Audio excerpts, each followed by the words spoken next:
आमच्या सगळ्या नेते मंडळींना आणि सरचिटणीस जे आहेत आमचे त्यांना बोलवलं होतं आणि अत्यंत महत्त्वाचा विषय म्हणजे त्यांनी एवढ्याच एकाच विषयापुरतं मर्यादित आजची मीटिंग होती आणि ती म्हणजे लवकरच आम्ही सदस्य नोंदणी सुरू करणार आहोत आणि त्यासाठी आजची बैठक होती. त्याच्या तारखा काही ठरलेल्या आहेत व त्याचं कन्फर्मेशन लवकरच आम्ही तुम्हाला देऊ आणि त्याच्यामुळे आजची मीटिंग ही फक्त महाराष्ट्र नवनिर्माण सेना सदस्य नोंदणी अशा प्रकारचा विषय अत्यंत महत्त्वाचा होता आणि तो महाराष्ट्रव्यापी असं करायचा निर्णय झालेला आहे आणि त्यासाठी आजची मीटिंग होती. बाकी काही विषय नव्हते. पण खासदार संजय राऊत म्हणतात की काल जी दोन भावांची भेट झाली ती कौटुंबिक नसून राजकीय भेट होती असा उल्लेख त्यांनी केला आहे. तर त्यामुळे मग कालच्या राजकीय भेटीमध्ये दोन पक्षांच्या युतीच्या संदर्भात काही चर्चा झाली आहे का? नाही, आज तर तशी काही चर्चा नव्हती.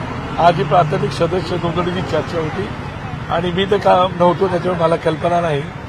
पण संजय राऊत आता काल त्या मिटिंगला होते त्यांना कल्पना असेल पण आज त्या विषयावरती कुठलंही भाष्य राजसाहेबांनी केले नाही त्यामुळे कुठलाही विषय त्या आजच्या मिटिंगमध्ये नव्हता. संजय राऊतांनी असंही म्हटलंय की महाराष्ट्रातल्या ज्या महत्वाच्या महानगरपालिका आहेत मुंबई, ठाणे, कल्याण, डोंबिवली, नाशिक या आम्ही मनसेसोबत एकत्र लढू.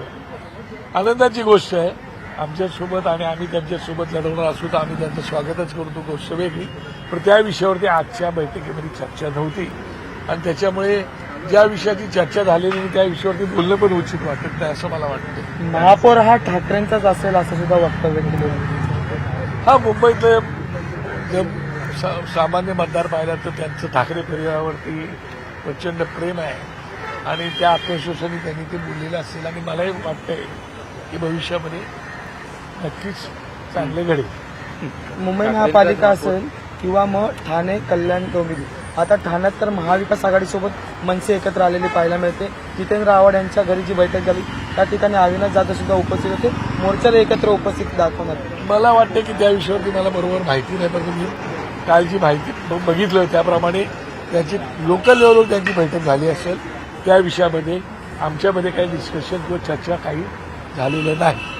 रामदास कदमांनी ज्या पद्धतीनं बाळासाहेब ठाकरे यांच्या निधनाच्या बाबतीत जी विधानं केलेली आहेत तुमच्यात सुद्धा त्यांनी नावाचा उल्लेख केला होता की बाळासाहेब यांचं पार्थिव अँब्युलन्समधनं शिवाजी पार्कमध्ये आणलं जाणार होतं आणि त्याबाबतीत बाळ नांदगावकरांनी सुद्धा बोलले होते असा एक त्यांनी संदर्भ दिलाय. नेमकं काय तथ्य आहे ज्या पद्धतीनं रामदास कदम आता आरोप करतात? नाही आता कसं आहे मला माईक माझ्यासमोर आलं तर मी बोलत असतो त्याप्रमाणे त्यांनी काही एखादं वक्तव्य केलं असेल पण त्या विषयावरती बोलणं मला काही उचित वाटत असं माझी स्पष्ट भूमिका आहे. पण इतक्या वर्षानंतर आता रामदास कदम यांनी हे जे रोज या मुद्द्यांवर बोलायला सुरुवात केलेली आहे त्याच्या मागे काही राजकीय कारण आहे असं वाटतं का? मला असं वाटतं की आम्ही सगळेच बाळासाहेबांचे सैनिक आहोत. कालही होतो आजही आहोत जरी बाळासाहेब नसते तरी आणि त्यामुळे बाळासाहेबांच्या विषयाशी बोलणं हे माझ्यासारख्या शिवसैनिकांना काही योग्य वाटत नाही आणि मी त्याच्यावरती काही भाष्य करणार नाही. स्थानिक स्वराज्य संस्थांच्या नगर परिषदांच्या जे रचना आहेत त्या सोडती आज आरक्षण वगैरे सगळं जाहीर झालेलं आहे. स्थानिक स्वराज्य संस्थांच्या निवडणुका कधी होत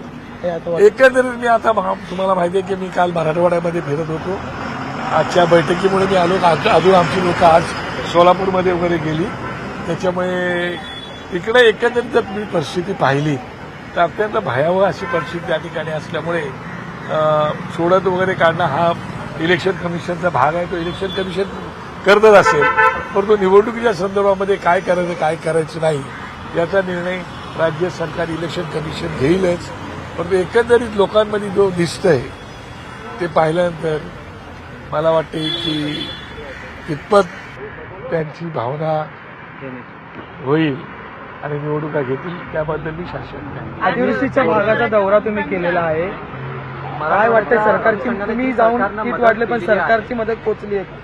सरकारची मदत अजून पोहोचलेली नाही. मदत जी पोहोचली ती अत्यंत तुटपुंजी मदत पोहोचलेली आहे आणि त्यामुळे लोकांमध्ये प्रचंड अँगर मला दिसतोय, राग दिसतोय, उद्विग्नता दिसते त्यांच्याकडे कारण त्यांचं सगळंच वाहून गेलेलं आहे.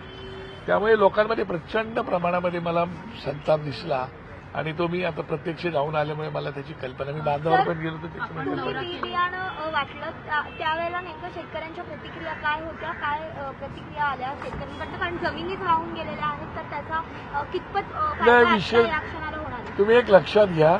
आम्ही इतर लोकांनी जी मदत केलेली ती असेल ती भरभरून आलेलीच अन्न धान्य वगैरे वगैरे पण बी बियाणे ते एवढ्यासाठी दिलं की आता खरीपाचा जे हंगाम होता तो खरीपाचा हंगाम या पावसाने वाहून गेलेला आहे आणि आता दिवाळीचा रब्बीचा हंगाम चालू होणार आहे. एक बळवंत मुळे म्हणून भूमी परांड्याला मला शेतकरी भेटला.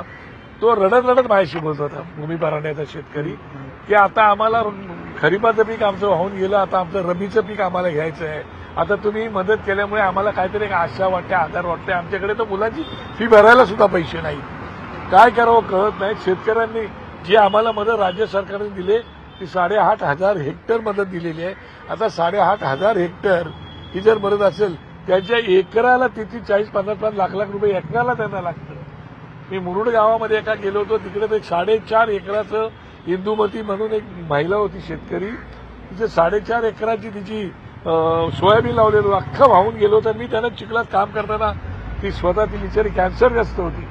ती स्वतः, तिचे पतिदेव, त्यांची मुलं, त्यांच्या सुना त्या चिखलामध्ये उठून सोयाबीन काढत होते आणि वाळत घालायला बघत होते आणि पुन्हा पाऊस येत होता. मी त्याची अवस्था बघून आलेलो आहे. अत्यंत भयावह आणि दयनीय अवस्था शेतकऱ्यांची आहे. त्याच्यामध्ये बँकाचा तगादा तो लागलेलाच आहे. त्या तगाद्यामुळे ते आणखीन परेशान आहेत. सरकारची मदत नाहीये. एक मात्र नक्की आहे की आम्हाला, म्हणून आम्ही त्या दिवशी म्हणालो की शेतकऱ्यांना 4 लाखाची, ज्यांच्या मृत्यू चर्चे झाले त्यांना 4 लाखाची मदत दिली काय, आणि एका ठिकाणी अहमदाबादला विमान पडलं, त्या मृत्यू झालेल्या लोकांना 1 कोटी रुपयाची मदत दिली. मला कळत नाही, त्यांना दिलीच पाहिजे मदत, ते केलं चांगलं केलं. परंतु शेतकऱ्याला पण मृत्यू 4 लाख कुठे आणि 1 कोटी कुठे, तफावत तर बघा. त्याच्यात बँकेचा तगादा लागलेलाच आहे. मुख्यमंत्र्यांनी आता जरी सांगितलेलं असलं की बँकेने तगादा लावू नये, तरी बँक ऐकायला तयार नाही. एका शेतकऱ्याने 1.5 एकर जमीन वाहून गेली, अख्खी खरडून गेली सोय, त्याच्या अकाउंटला 5,000 रुपये आले. एका शेतकऱ्याच्या अकाउंटला 1,700 रुपये आले. तुम्ही 5,000 आणि 1,700 रुपयांनी काय करणार?